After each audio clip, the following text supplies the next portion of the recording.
안녕하세요. 자, 오늘은 역대하 22장 7절부터 읽을 차례입니다. 남유다의 왕 아하시아의 이야기를 이어가고 있습니다. 22장 우리 7절입니다. 아하시아가 요람에게 감으로 해를 입었으니 이는 하나님께로 말미암은 것이라. 아하시아가 갔다가 요람과 함께 나가서 님시의 아들 예후를 맞았으니 그는 여호와께서 기름을 부으시고 아합의 집을 멸하게 하신 자이더라. 예후로 하여금 아합의 집을 심판하게 하실 때 유다 방백들과 아하시아의 형제들의 아들들 곧 아하시아를 섬기는 자들을 만나서 죽였고, 아하시아는 사마리아에 숨었더니 예후가 찾음에 무리가 그를 예후에게로 잡아가서 죽이고 이르기를 그는 전심으로 여호와를 구하던 여호사밧의 아들이라 하고 장사하였더라. 이에 아하시아의 집이 약하여 왕위를 힘으로 지키지 못하게 되니라. 자, 아하시아는 22장 2절에 보면 1년밖에 다스리지 못했던 불행한 왕이었습니다. 자, 그 이유는 그의 어머니가 아달랴이고 오므리의 손녀입니다. 북왕국에서 우상 숭배를 시작했던 이 오므리의 손녀로서 이 자기의 손자가 왕이 되었을 때 그 손자를 조정해서 이제 북왕국의 왕과 연합을 맺게 하고 그럼으로써 하나님 앞에 이제 반역하게 한 것이죠. 결국은 이 아하시아는 북왕국의 왕 요람과 함께 힘을 합쳐서 그 요단강 동쪽의 길랏 라못 땅을 되찾으려고 했지만 이제 그런 전쟁의 와중에 예후가 반란을 일으켰던 예후에 의해서 죽임을 당하게 됩니다. 자, 그래서 이 예후라는 사람은 아합의 집을 멸망시키는 역할도 하지만 그때 남왕국의 왕이었던 아하시아를 또 죽이는 역할도 맡게 됩니다. 앞서 21장에서 이 엘리야의 편지가 나오죠. 북왕국에서 활동하고 있었던 엘리야의 편지가 이제 남왕국에 도착을 하게 되는 이야기가 12절에 있습니다. 선지자 엘리야가 여호람에게 글을 보냈죠. 자, 그런데 이제 여기서 엘리야가 등장했던 이유는 결국은 엘리야에게 기름 부음을 받았던 예후가 북왕국의 아합 왕조를 끝내고 또 그때 남왕국과 그때 이 아합 왕조와 연합했었던 이 아하시아 역시 그에게 죽임을 당하기 때문에 이제 이 모든 것들이 결국은 엘리야를 통해서 역사하신 하나님의 계획 속에 있었다라고 하는 것을 한 번 더 확인해주고 있습니다. 그리고 이 열왕기에 비교해서 열왕기는 북왕국의 이야기도 기록하지만 역대기는 남왕국의 이야기만 거의 대부분 기록하고 있죠. 그래서 사실은 엘리야는 북왕국에서 일했던 선지자이기 때문에 역대기에 기록될 일이 없는데 어떻게 보면 역대기의 기자가 엘리야라고 하는 이스라엘 역사에서 지울 수 없이 큰 역할을 맡았던 선지자를 어떤 의도적으로 여기서 등장시키고 있는 느낌을 받습니다. 그래서 엘리야가 북쪽에서 활동했지만 남쪽으로 편지를 보내기도 했고, 또 엘리야에 의해서 기름 부음을 받았던 예후가 아합 우상 숭배 왕조였던 아합 왕조를 무너뜨리고 동시에 그 왕조와 연합을 했었던 남왕국 유다의 아하시아 왕까지 죽이게 되었다라는 이야기를 기록합니다. 자, 그 이후에는 더 불행한 일이 벌어지죠. 10절부터는 예후에 의해서 죽임을 당한 아하시아의 어머니 아하시아로 하여금 북왕국과 연합을 맺게 하고 이렇게 이른 죽음을 맞이하게 했던 그 어머니 아달랴의 이야기가 있습니다. 아달랴가 자기 그 아하시아 뒤로 이제 왕위 계승권자들이 있을 거 아니에요. 그 사람들을 다 잡아 죽이고 자기가 이제 여왕이 되죠. 자, 그런 이야기입니다. 10절입니다. 아하시아의 어머니 아달랴가 자기 아들이 죽은 것을 보고 일어나 유다 집의 왕국의 씨를 모두 진멸하였으나 왕의 딸 여호사부앗이 아하시아의 아들 요아스를 왕자들이 죽임을 당하는 중에서 몰래 빼내어 그와 그의 유모를 침실에 숨겨 아달랴를 피하게 하였으므로 아달랴가 그를 죽이지 못하였더라. 여호사부앗은 여호람 왕의 딸이요 아하시아의 누이요 제사장 여호야다의 아내이더라. 요아스가 그들과 함께 하나님의 전에 6년을 숨어 있는 동안에 아달랴가 나라를 다스렸더라. 아하시아가 죽게 되자 이제 그의 어머니 아달랴가 다른 왕위 계승권자를 다 잡아 죽이고 자기가 여왕이 되려고 합니다. 그런데 안타깝게도 손자 하나를 놓치죠. 그래서 그 손자가 6년 동안 이 제사장 여호야다가 그를 6년 동안 숨겼다가 이제 6살이 되던 해에 왕으로 옹립하고 아달랴를 쫓아내게 됩니다. 자, 그런데 이 아달랴에 관한 기록에서 아달랴는 다스리기는 했지만 왕이 되지는 않아요. 이것은 열왕기에서도 마찬가지입니다. 다스렸지만 왕으로 기록되지 않습니다. 왕으로 기록되지 않았다는 증거는 뭐냐면 어디에 장사되었다, 어떻게 어디에 묻혔다 이런 이야기가 없죠.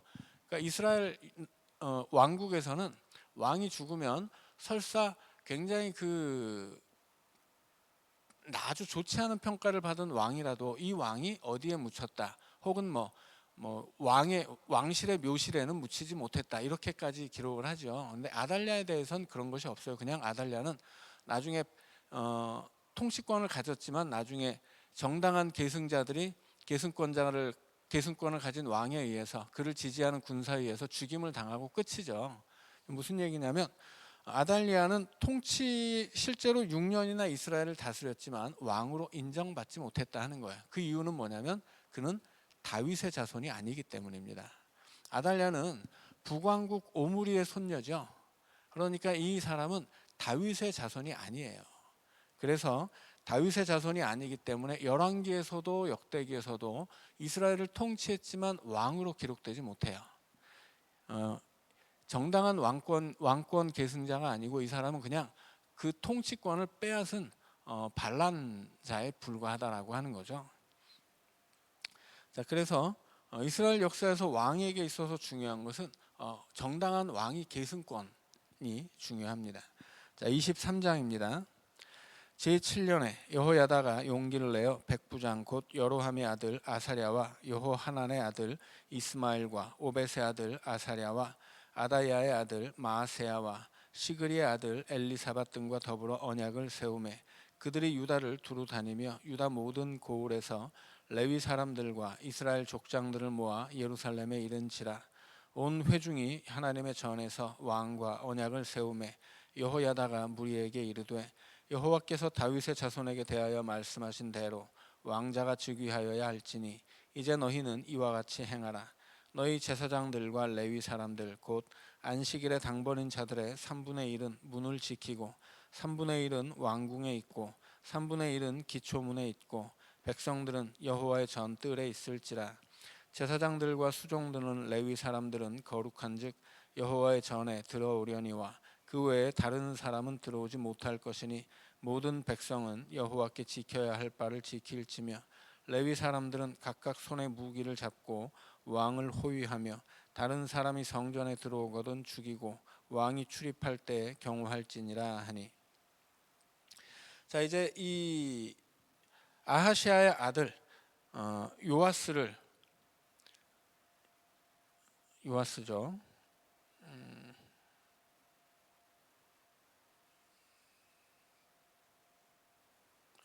요아스가 맞죠. 요아스를 숨겨두었던 제사장 여호야다가 이제 요아스가 아직 장성하지는 못했지만 6살이 되었을 때 정당한 왕위 계승권자를 성전에서 왕으로 옹립합니다. 그것을 위해서 유다 온 지역을 돌아다니면서 이제 세력을 규합하고 마침내 결전의 날에 이 레위인들이 성문을 지키고 성전 문을 지키고 각자 이렇게 역할을 맡아서 분담하고 아달랴가 들어오지 못하도록 막은 다음에 백성들을 모아놓고 거기서 왕이 세워졌다고 이제 선포를 한다라고 하는 이야기입니다. 자, 8절입니다. 레위 사람들과 모든 유다 사람들이 제사장 여호야다가 명령한 것을 준행하여 각기 수하에 안식일에 당번인 자와 안식일에 비번인 자들을 거느리고 있었으니 이는 제사장 여호야다가 비번인 자들을 보내지 아니함이더라.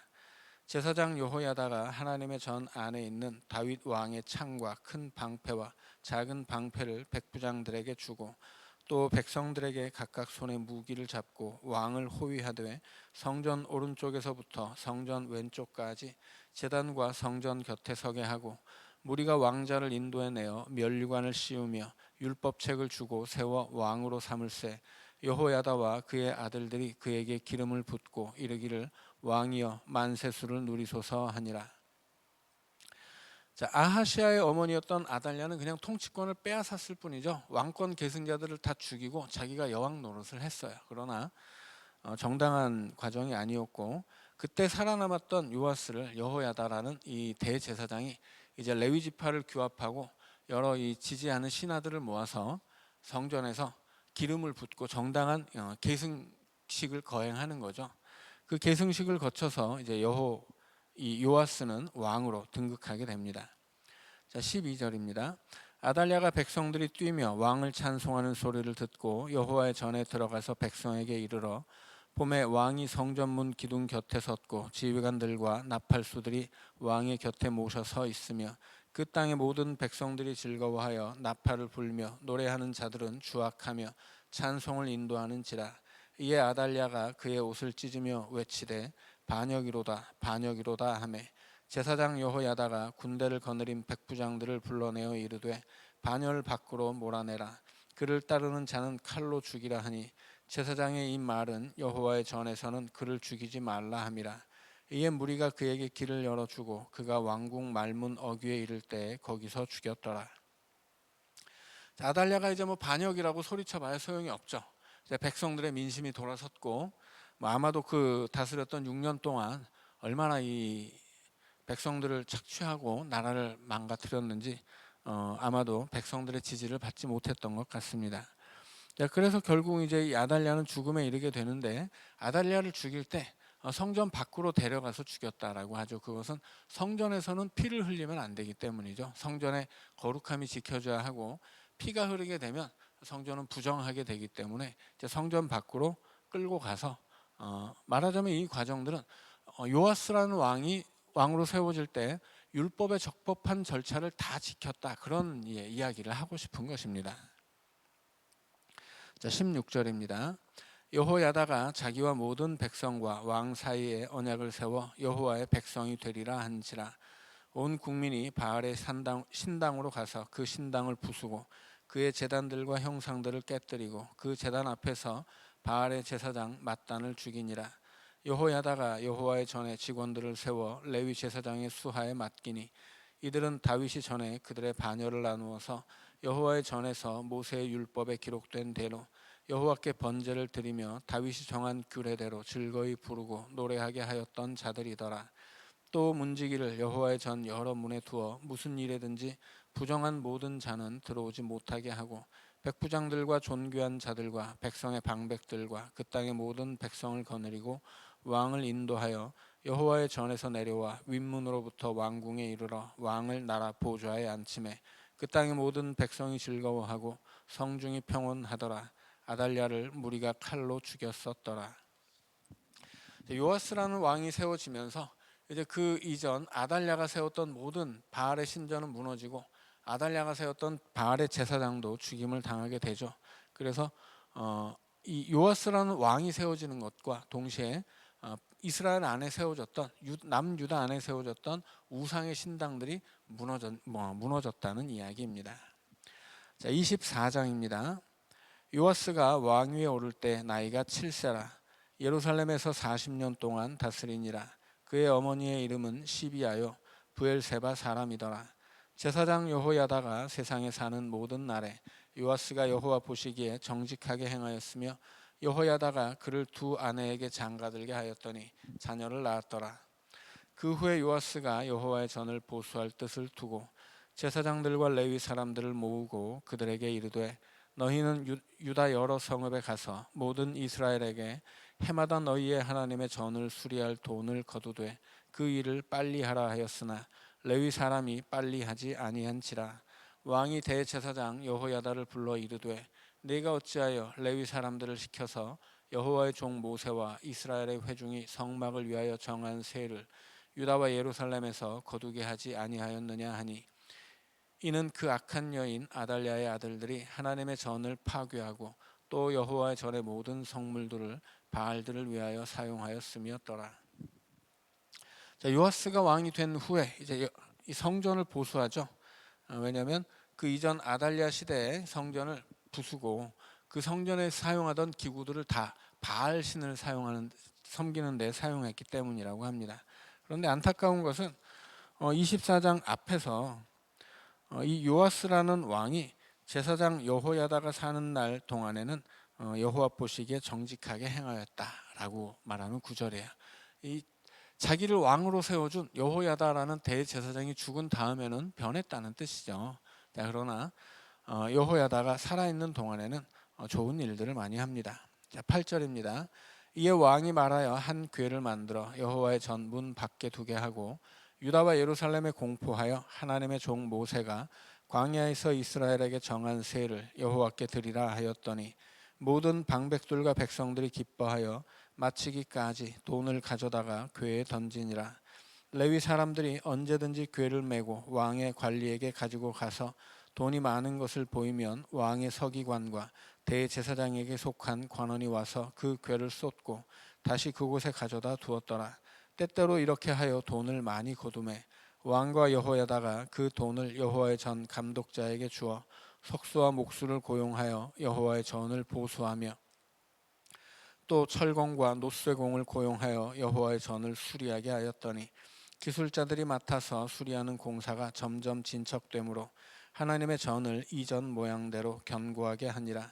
공사를 마친 후에 그 남은 돈을 왕과 여호야다 앞으로 가져왔으므로 그것으로 여호와의 전에 쓸 그릇을 만들었으니 곧 섬겨 제사 드리는 그릇이며 또 숟가락과 금은 그릇들이라. 여호야다가 세상에 사는 모든 날에 여호와의 전에 항상 번제를 드렸더라.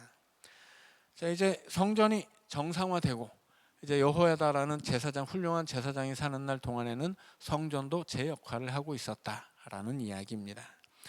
자, 그런데 이제 바뀌죠. 15절입니다. 여호야다가 나이가 많고 늙어서 죽으니 죽을 때에 130세라. 무리가 다윗성 여러 왕의 묘실 중에 장사하였으니 이는 그가 이스라엘과 하나님과 그의 성전에 대하여 선을 행하였음이더라.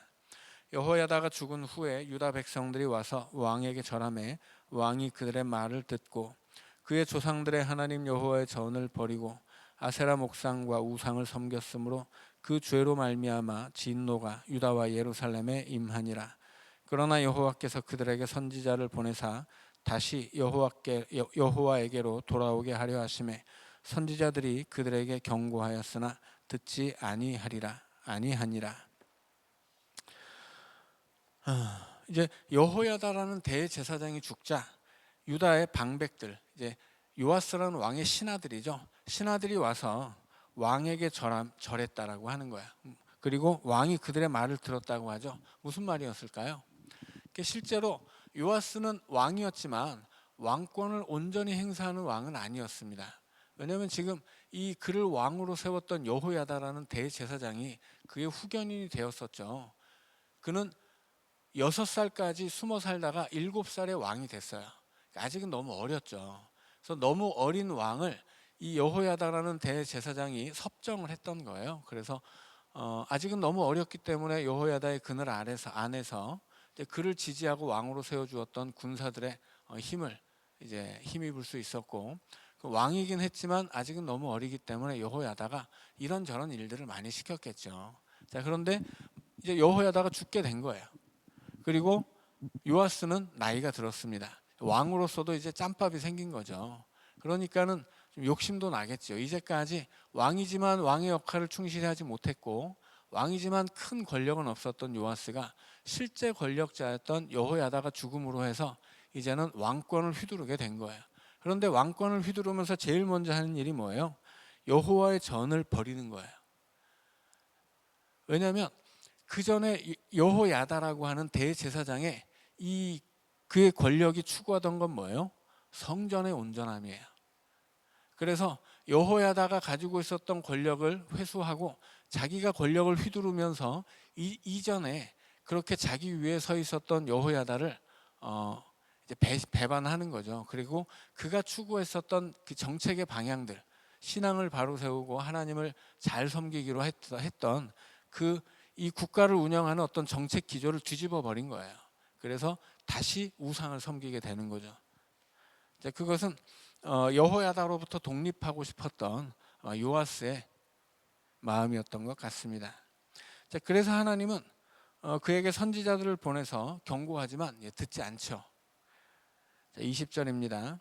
이에 하나님의 영이 제사장 여호야다의 아들 스가랴를 감동시키매 그가 백성 앞에 높이 서서 그들에게 이르되 하나님이 이같이 말씀하시기를 너희가 어찌하여 여호와의 명령을 거역하여 스스로 형통하지 못하게 하느냐 하셨나니 너희가 여호와를 버렸으므로 여호와께서도 너희를 버리셨느니라 하나 무리가 함께 꾀하고 왕의 명령을 따라 그를 여호와의 전뜰 안에서 돌로 쳐 죽였더라.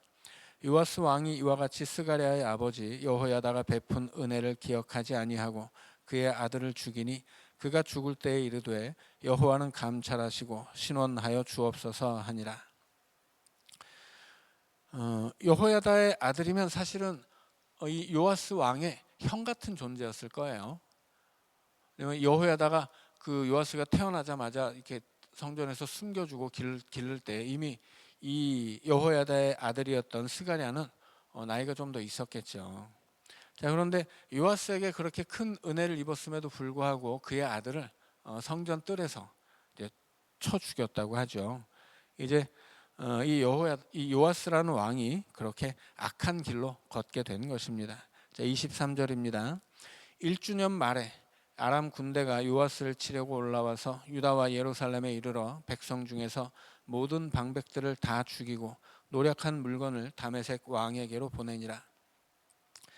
자, 그런 일이 있은 1주년 말에, 그러니까 1년도 안 돼서라는 이야기예요. 그렇게 요아스가 여호야다가 죽고 하나님을 버리고 우상을 섬기니까 여호야다의 아들 스가랴가 하나님의 말씀을 선포했지만 그를 쳐 죽인 거죠.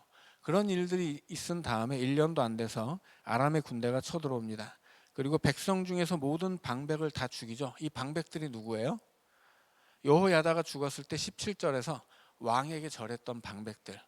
이제 여호야다 죽었으니까 당신이 진짜 왕 노릇하시오 이렇게 아부했었던 그 방백들이에요. 자, 그들을 아람 군대를 이용해서 하나님이 다 죽이셨다는 이야기입니다. 24절입니다. 아람 군대가 적은 무리로 왔으나 여호와께서 심히 큰 군대를 그들의 손에 넘기셨으니 이는 유다 사람들이 그들의 조상들의 하나님 여호와를 버렸습니다. 이와 같이 아람 사람들이 요아스를 징벌하였더라. 요아스가 크게 부상하며 적군이 그를 버리고 간 후에 그의 신하들이 제사장 여호야다의 아들들의 피로 말미암아 반역하여 그를 그의 침상에서 쳐 죽인지라. 다윗성에 장사하였으나 왕들의 묘실에는 장사하지 아니하였더라. 반역한 자들은 암몬 여인 시므아세 아들 사밧과 모압 여인 시므리세 아들 여호사밧이더라. 요아스의 아들들의 사적과 요아스가 중대한 경책을 받은 것과 하나님의 전을 보수한 사적은 다 열왕기 주석에 기록되니라. 그의 아들 아마샤가 대신하여 왕이 되니라. 결국 요아스도 곱게 죽지 못하고 반역자들에 의해서 살해를 당하게 됩니다. 그리고 다윗 성에는 장사되었지만 역대 왕들의 묘실에는 묻히지 못하죠. 그만큼 악을 행한 왕이었기 때문입니다. 자, 25장입니다. 이제 요아스에 이어서 아마샤라는 왕이 이제 이스라엘을 다스리게 됩니다. 아마샤가 왕위에 오를 때 나이가 25세라 예루살렘에서 29년 동안 다스리니라. 그의 어머니의 이름은 여호앗단이요 예루살렘 사람이더라. 아마샤가 여호와께서 보시기에 정직하게 행하기는 하였으나 온전한 마음으로 행하지 아니하였더라. 그의 나라가 굳게 섬에 그의 부왕을 죽인 신하들을 죽였으나 그들의 자녀들은 죽이지 아니하였으니 이는 모세의 율법책에 기록된 대로 함이라. 곧 여호와께서 명령하여 이르시기를 자녀로 말미암아 아버지를 죽이지 말 것이요 아버지로 말미암아 자녀를 죽이지 말 것이라. 오직 각 사람은 자기의 죄로 말미암아 죽을 것이니라 하셨더라. 자, 새롭게 왕이 된 아마샤는 그 전의 왕과는 다르죠. 자, 이게 어디에 나오냐면 25장 1절에서 이 새로 왕이 된 아마샤의 어머니는 여호앗단인데 예루살렘 사람이다 이렇게 이야기합니다. 그 어머니가 누구냐? 그 출신 성분에 따라서 자녀들이 달라지죠. 그러니까 이것은 정당한 혈통을 가졌느냐, 그럼으로써 정당한 믿음을 계승했느냐 이런 문제예요. 단순히 이게 혈통의 문제가 아니라 이스라엘 사람들은 이방인과 결혼을 하기도 하죠. 그런데 말씀드렸다시피 어머니가 이스라엘 사람이면 그 사람은 이스라엘 사람으로 취급이 돼요. 왜냐하면 어머니로부터 율법의 교육을 받기 때문입니다. 반대인 경우에는 안 돼요. 아버지가 유대인이어도 어머니가 이방인이면 그는 유대인으로 인정받지 못합니다. 그것은 그 어머니를 통해서 율법 신앙을 배우지 못하기 때문이에요. 자, 그래서 역대기 안에서 그 어머니가 누구다라고 얘기하는 것이 중요한 것은 그 어머니에서 일단 많은 판결이 나요. 그래서 이 사람이 아마스 같은 경우에도 어머니가 예루살렘 사람이기 때문에 얘가 제대로 어머니에게 신앙을 배웠구나. 그래서 처음에는 신앙으로 잘 출발을 한다는 거죠. 그래서 아마샤에 대해서도 정직하게 행했지만 온전하지는 못했다 이런 이야기를 해요. 그러니까는 그가 처음에 어머니에게 좋은 신앙을 배웠는데 나중에 좀 변질되는 계기가 있어서 처음에는 잘하다가 나중에는 그릇된 길로 가게 된다. 이제 그런 이야기입니다. 자, 그런 것이 이제 앞에 이렇게 떡밥으로 주어지게 되는 거예요. 역시나 이 아마샤가 자기 아버지가 발랑군에 의해서 살해를 당했죠. 그런데 발랑군, 우리나라 같으면 전대의 왕을 죽였으면 뭐 삼족을 멸한다든가 뭐 이런 식의 방법들도 있었을 텐데 아마샤는 자기 아버지를 죽인 사람들만 죽이지 그의 가족들은 건드리지 않아요. 왜냐하면 율법이 아버지의 죄 때문에 자식을 죽이지 말라고 규정하고 있기 때문이죠. 그러니까 아마샤는 그 출발에 있어서는 대단히 하나님 보시기에 정직했다 그런 얘기를 하고 있는 것입니다. 그래서 하나님 보시기에 정직하게 행했기 때문에 어떻게 되냐면 하나님이 주시는 복을 받고 이제 이방 족속들과 전쟁을 하지만 크게 승리하게 돼요.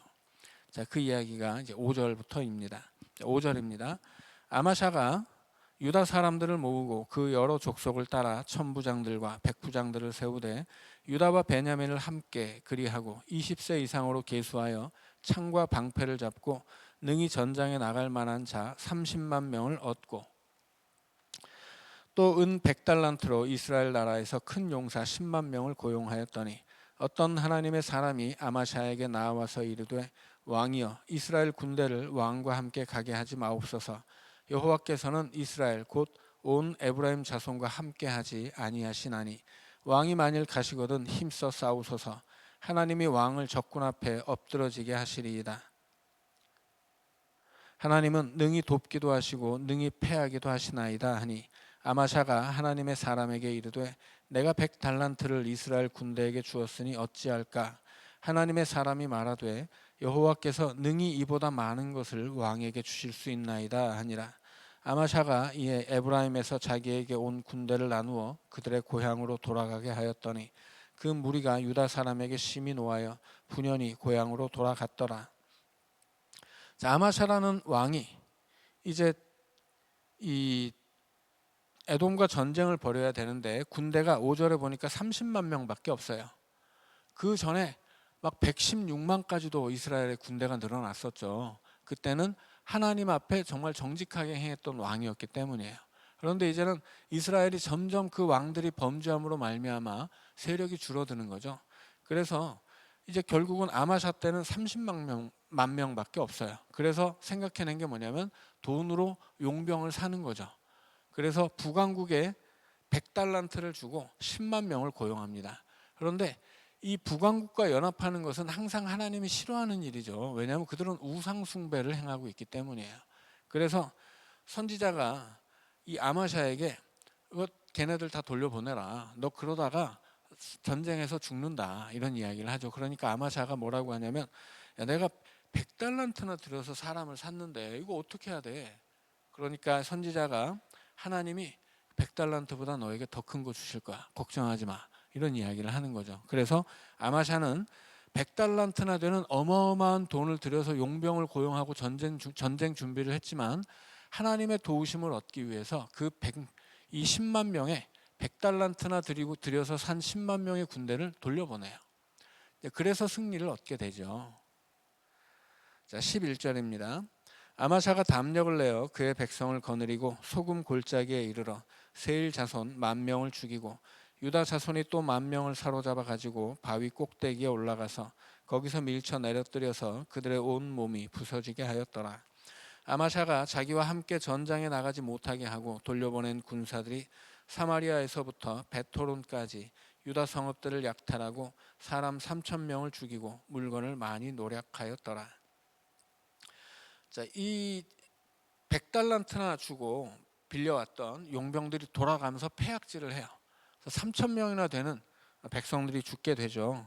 이것은 사실은 예견되어 있는 일이었어요. 그렇게 군대를 10만 명 고용하고 할 일 없이 돌려보내니까 당연히 그런 피해를 보는 거죠. 근데 아마샤가 그걸 감수했다는 이야기예요. 그걸 감수하고서라도 그는 하나님의 도움을 얻기를 원했던 것입니다. 그래서 결국 하나님이 이 에돔 땅을 정벌하도록 승리를 주셨다라고 하는 거죠. 자, 그런데 너무나 안타까운 것은 승리를 얻은 다음에 이 아마샤가 변했다라고 하는 이야기입니다. 자, 14절입니다. 아마샤가 에돔 사람들을 죽이고 돌아올 때 세일 자손의 신들을 가져와서 자기의 신으로 세우고 그것들 앞에 경배하며 분향한지라.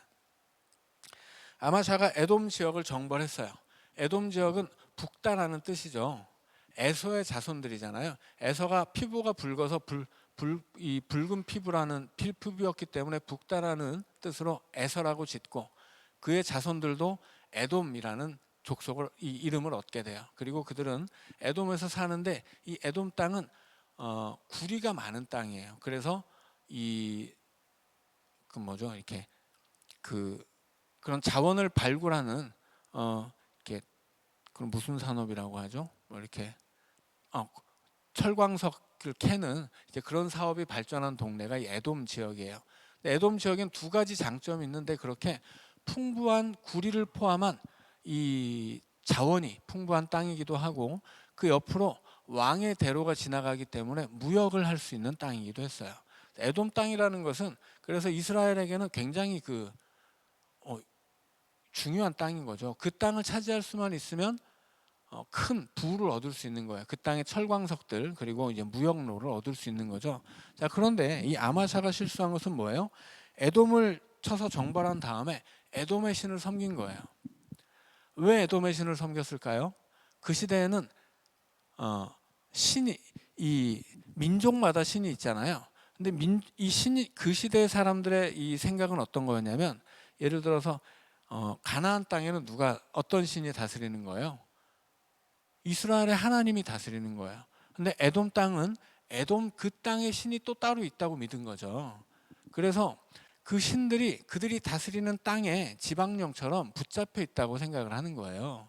그래서 에돔을 다스리려면 그 에돔 땅을 지배하고 있는 신을 섬기면 그 신의 도움을 받을 수 있다고 생각을 한 거죠. 이것은 그러나 철저하게 이방인들의 생각이죠. 이방인들이 우상을 섬기는 방식이에요.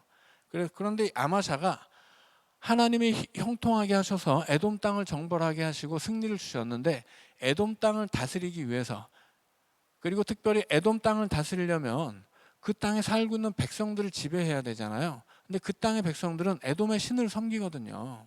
그래서 아마샤는 자기도 에돔의 신을 섬긴 거예요. 왜냐하면 그 땅을 잘 지배하고 그 땅으로부터 부를 얻기 위해서예요. 이것은 누구의 방식이냐면 이스라엘이 남북으로 나뉘었을 때 처음에 여로보암이 북왕국 이스라엘의 왕이 되죠. 근데 왕이 되자마자 뭐래요? 자기 백성들이 절기를 지키러 남쪽 예루살렘으로 넘어갈까 봐